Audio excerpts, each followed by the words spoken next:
every young boy that ever plays cricket or takes up a cricket bat has the ambition to play for his country. And I can remember from my very first backyard game having heroes who played for South Africa, and that was all I wanted to do. It was just a lifelong ambition to play for South Africa, and it was just a fantastic feeling when you were selected.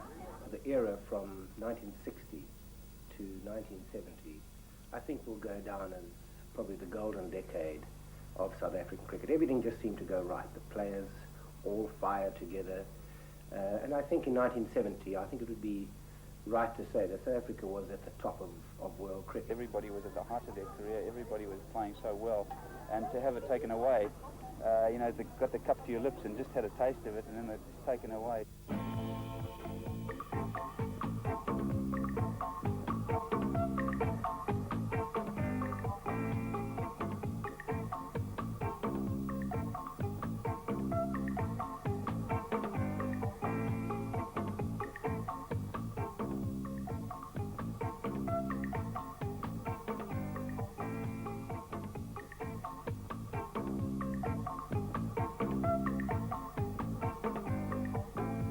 Go back to 1970, I think, you know, we were kicked out of world cricket, and quite rightly so too.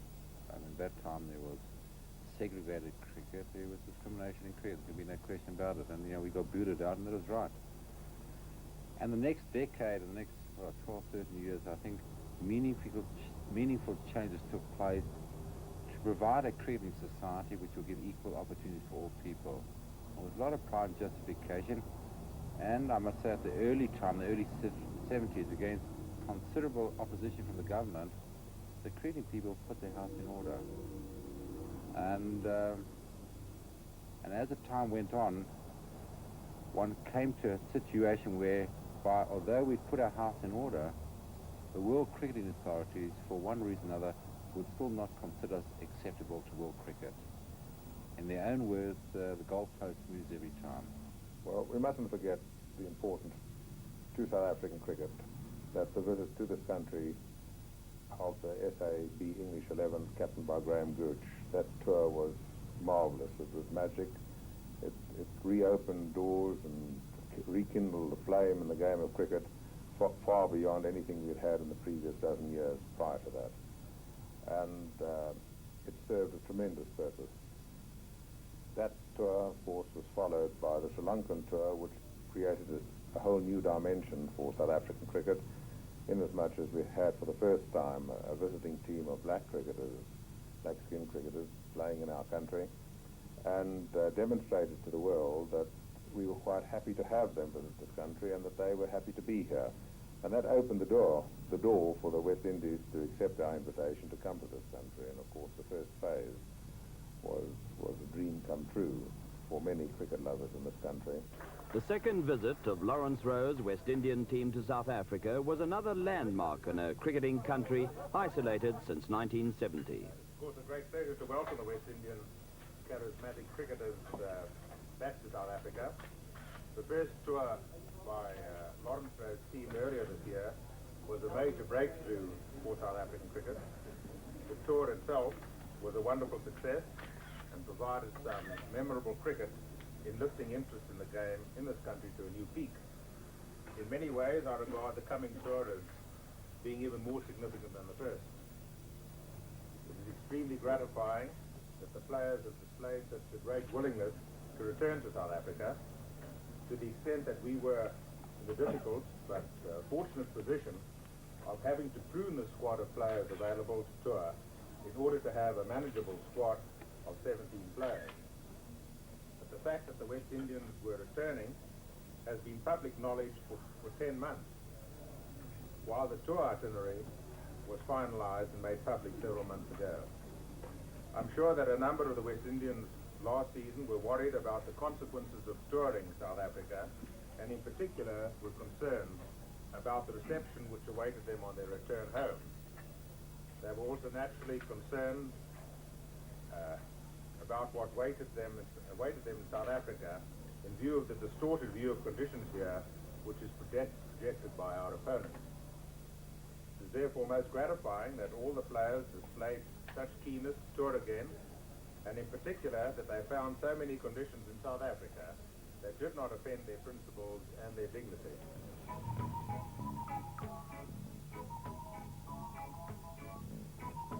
The team settled into a comfortable hotel in Sandton, north of Johannesburg, and started to prepare for a grueling 10-week tour.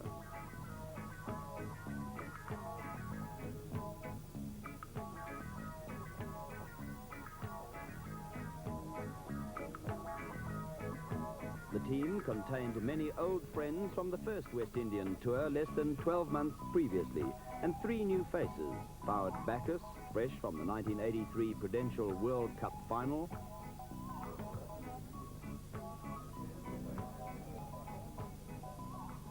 Hartley Lane, a fast bowler from Barbados; and Monty Lynch, the hard-hitting Surrey batsman born in Guyana.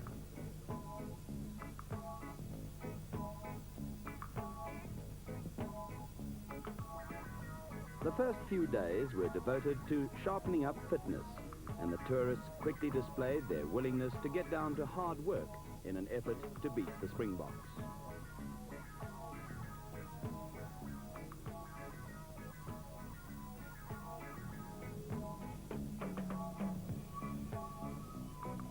Then it was on to Pretoria, administrative capital of South Africa, for the first match of the tour. A 3-day game against the youthful and enthusiastic Northern Transvaal team.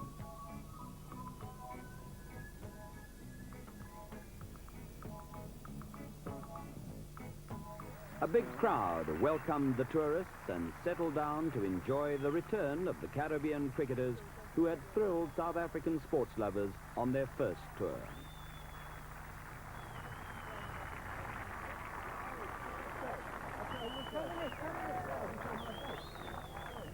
We're more than happy to be able to act as hosts for the start of this tour, which captured the public's imagination last season. Pretoria also not just only being a sporting centre, I think it's also very much a political centre, because when South Africa is referred to in political circles overseas, they normally refer to the decision makers in Pretoria.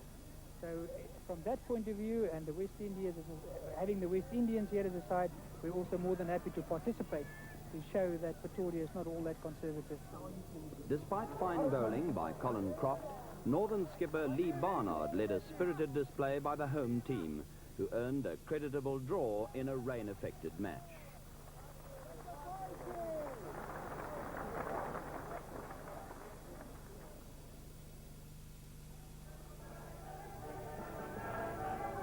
An important feature of the tour was that it took the West Indians to the smaller cricketing centres, including historic Stellenbosch, a university city which has been the training ground of many South African prime ministers. The Boerland team, which plays home matches in the Oude Libertas wine estate, has given the opportunity to several coloured cricketers to show their talents at first-class level. Yes, I thoroughly enjoyed the game. I think this is a tremendous opportunity to play against the West Indies, and I think all of us were looking forward, especially me, to play against them. I regard it as a tremendous honour to play against a side like the West Indies, guys that you always dream to play against. I was selected to play against the International Wanderers, of which Greg Chappell was the captain. Cricket scene in South Africa has grown tremendously since those times that I played in those games. I have played in the South African Cricket Union since I played against International Wanderers, and it has been as normal as anything. You know, cricket has been played, you have been accepted as a cricketer, you have been respected as a cricketer, and that to my mind is a contribution I can make. I am a sportsman. I think I can make my contribution on the cricket field, on the sports field. After drawing with Western Province and beating Border, it was on to Durban, and a shattering blow. Popular South African liaison manager and former Springbok Athol McKinnon died after a sudden heart attack in his hotel room. Saddened though they were, the West Indies carried on with the business of playing cricket. After drawing with Natal, for whom Mike Proctor hit a century, the tourists had their first tilt against the Springboks in a 50-overs day-night match. The Springboks wore coloured clothing for the first time, but the West Indians wore white. Unbeknown to the packed crowd, a row had blown up over sponsorship, and the sponsored clothing was part of the issue.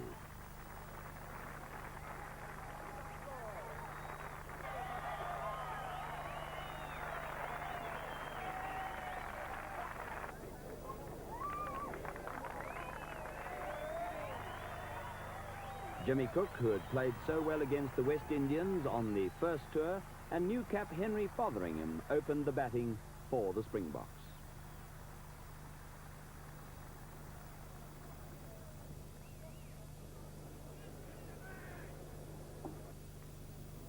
But it was skipper Peter Kirsten who led the Springboks with an aggressive batting display.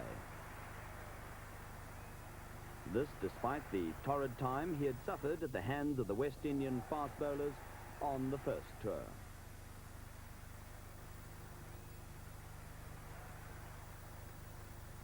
With shots all round the wicket, Kirsten went on to top score with 55.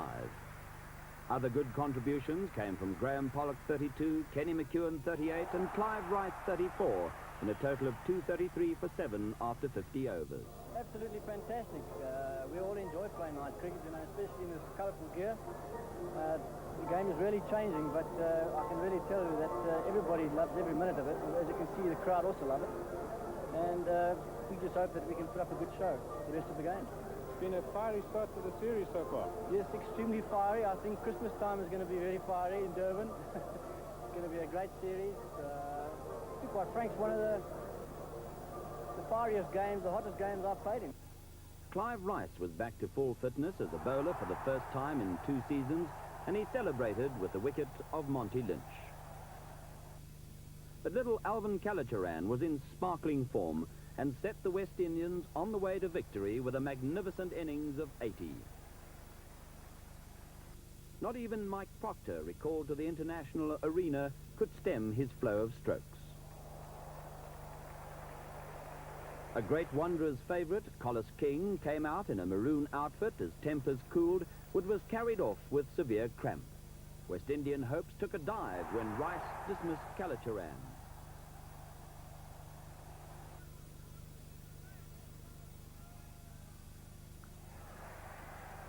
King returned with a runner.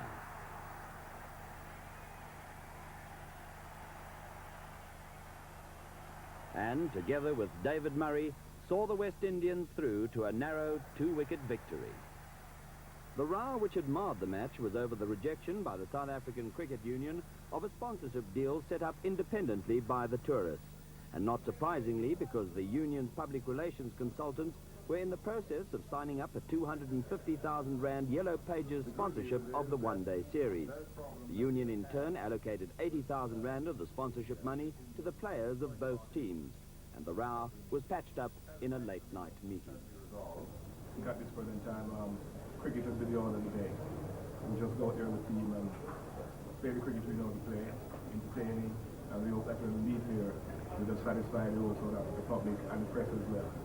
I must say again, gentlemen, all is well with us, and you're all friends again. Thanks a lot. Last year we had a discussion with the union, and we sought to have an amendment made to that sponsorship agreement, and part of it was put into writing, and this year obviously it wasn't as defined as we thought it might have been, and so it was we interpreting one thing and the union interpreting another, and that is, as Lawrence said, where the problem came about. But I'd like to say at this point that as a negotiator for the team from the beginning, we've never had a problem in terms of the fees, and that was the only grouse we had. But I'm happy to say, as Lawrence has said, that we have resolved those differences. With the tour safely back on the rails, the West Indians had a pleasant interlude in Bloemfontein, receiving a rousing welcome in the conservative heartland of Afrikaans-speaking South Africa.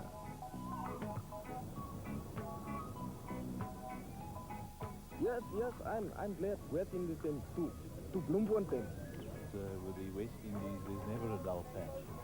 I think it's more than 15 years since we've had the international team playing here, and it's really been a good day today.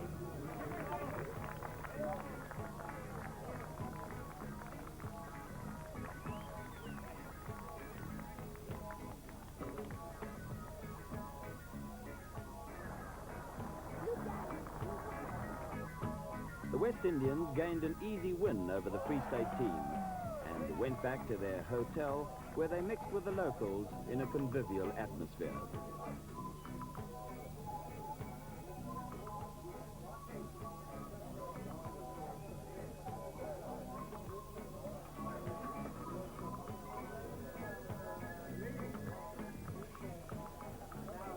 A far cry, this atmosphere, from 1968, when the then Prime Minister, John Foster, announced in the same city that a single coloured player, Basil de Oliveira, would not be welcome as a member of an MCC touring team. Before the four-day series got underway, it was a searching test for the tourists against star-studded Transvaal, whose team included 8 Springboks. Well, having played for Transvaal for most of their careers, I think if they could just get that one more win against the West Indians for the Transvaal team, everyone would like that. So the fellows out there trying to win. Spurred by aggressive bowling from 23-year-old Cyril Mitchley and fine batting by Kevin McKenzie, Transvaal gained an exciting victory by 4 wickets.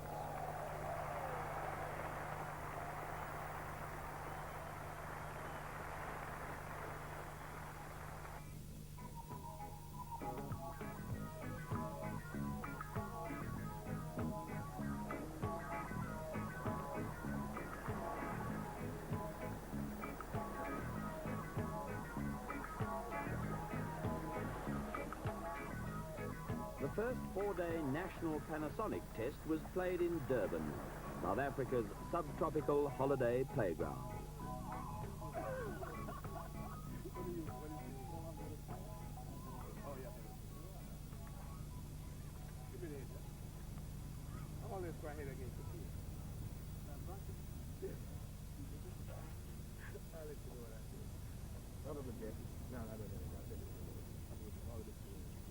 Lawrence Rowe called correctly, which was to be a feature of the series, and he took first strike on a slow-paced pitch. The Springboks took the field at the start of what was to prove an absorbing and exciting series.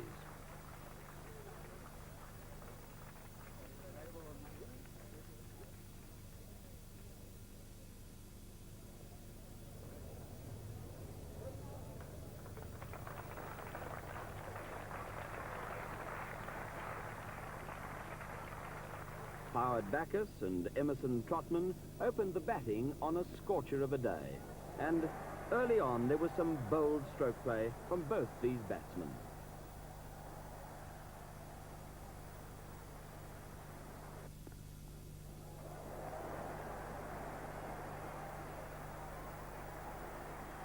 Garth LaRue was first to strike for the Springboks when he had Trotman well caught by Graham Pollock in the slips. And then he made a ball lift sharply to condemn Howard Backus to a long period on the sidelines with a damaged finger. In the grandstand, an equally fascinating encounter was underway. Those days when the normalisation process started in 1976 and you were Minister of Sport in those days, we had many, many interesting times together. I hope we didn't give you too much of a headache at that time. Yeah, I'm often thinking of how much difficult days you gave me at the time. I mean, I can recollect hours of discussion under the early hours of the morning, also often on Sunday. And I must say the one thing that stuck very clearly in my mind is the sophisticated and the fine way in which you always approached me. But once you've made the opening and coming to see me, then I had to really stand in front of my wicket. But on the recollection with you and Boone Wallace Lutz Viracha and Mark Ennan, those Billy Wood, Eastern Province, who died at the time. I mean, in the end, despite all the hell you gave me, we became friends because, as I say, of the way in which you always approached the whole issue. And to me, it's very remarkable that whereas in those days, it looked so almost impossible because of the government's policy and attitude and the way you were pushing, and the way I had to deal with it best as I could. And now today, the way you wanted it to be at the time,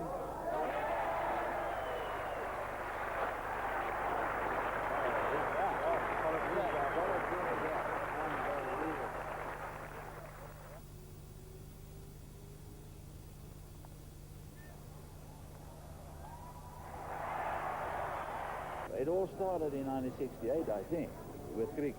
Yes. Well, I think one can say when today Basil Oliveira couldn't yeah. come as member of the English team to come to the country. I think one can say today that at the time the government made a mistake there. And I think it will be very fitting, and it is fitting, that cricket is really paving the way in getting us back and in rectifying mistakes and in getting a better situation internationally and otherwise. And I've got a very high respect for that, and for especially the roles that Boone Wallace and you and Viracha and those others, Mark Enning and those played. And I've got a tremendous respect for it. Well, appreciation too. It's kind of you to say that. Of course, we've just gone on and done our job, and it's quite an amazing thing today, though, that cricket administrators really are trained to administer the game of cricket, but we've got ourselves involved in dimensions way beyond just handling cricket, and as you say, all those threats that are accorded to people like Viracha's life and some of us as well, and it's interesting that we're all here still to carry on and against all that background. Can I just also say that I remember at one time, during those years, 7 years when I was Minister for Sport, I counted the 19th meeting with you and Mr. Viracha and Mr. Boone Wallace, Mark Ennan, and those, and I then, somewhere in minutes that I kept, or a diary that I kept, wrote that at the 19th meeting, for the first time I had the feeling Mr. Viracha is beginning to trust me. Telling you. Yeah. Well, it took such a long, I mean, it was not, those days were not easy.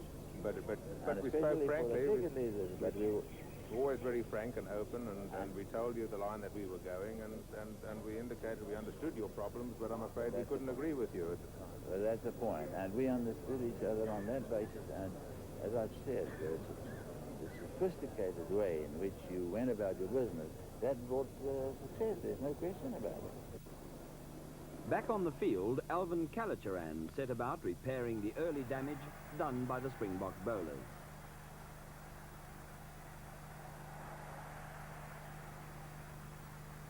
Skipper Lawrence Rowe joined his vice-captain in a fourth-wicket partnership of 154. During this time, Kallicharran reached his century with a cut off Jeffries,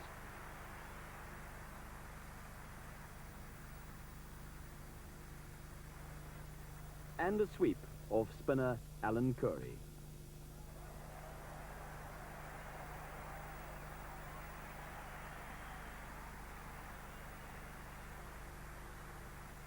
With his score on 103, Kallicharran was caught in the deep by Dennis Hobson at the second attempt.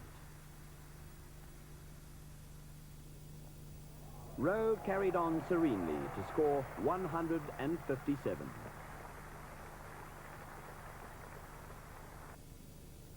And the tail-enders, including Franklin Stevenson, made merry against a wilting Springbok attack.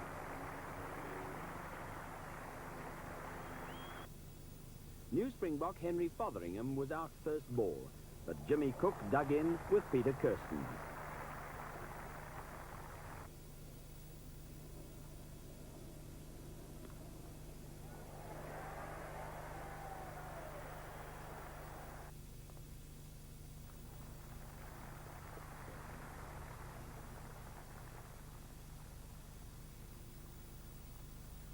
Both men made impressive half-centuries, as did Graham Pollock.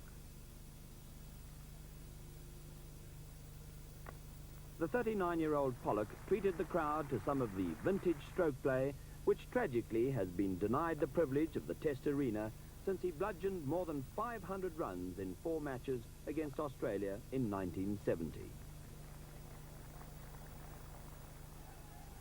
With rain having cut more than 4 hours from play, the match was destined to end in a draw, but not before a fiery assault on the tail by Sylvester Clarke had given the West Indies the satisfaction of forcing South Africa to follow on. The tremendous interest amongst the youngsters. Suddenly they realize that being black, you can go onto the field and represent South Africa and be a colours king. The second national Panasonic test was in Cape Town, beneath the slopes of Table Mountain.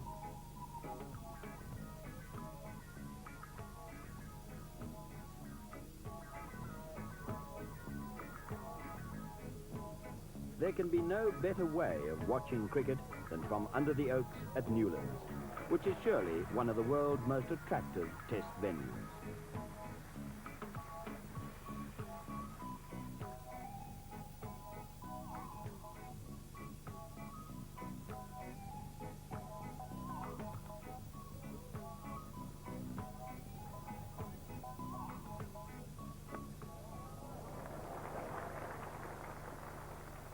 Alan Curry's teasing spin was to prove the undoing of the West Indians. Curry quickly negated a promising start by the tourists when he dismissed Trotman and Lynch, both with the help of wicketkeeper Ray Jennings. Then Curry claimed the key wicket of Rowe for a duck as the tourists slumped to 49 for 5. Almost predictably, Collis King and David Murray re-established the innings.